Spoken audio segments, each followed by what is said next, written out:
बिस्मिल्लाहिर्रहमानिर्रहीम। सही बुखारी हदीस नंबर 160। उर्वा उमरान से रवायत करते हैं कि जब हज़रत उस्मान रज़ियल्लाहु अन्हु ने वज़ू किया तो फरमाया, मैं तुमको एक हदीस सुनाता हूँ। अगर कुरान पाक की एक आयत नाजिल ना होती तो मैं ये हदीस तुमको ना सुनाता।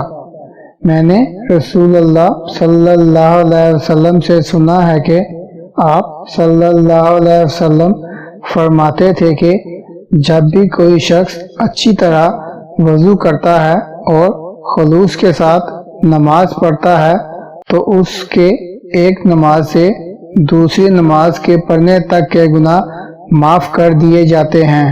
उर्वा कहते हैं कि वो आयत ये है जिसका तर्जुमा ये है कि जो लोग अल्लाह की इस नाजिल की हुई हदायत को छुपाते हैं जो उसने लोगों के लिए अपनी किताब में बयान की है, उन पर अल्लाह की लानत है और दूसरे लानत करने वालों की लानत है।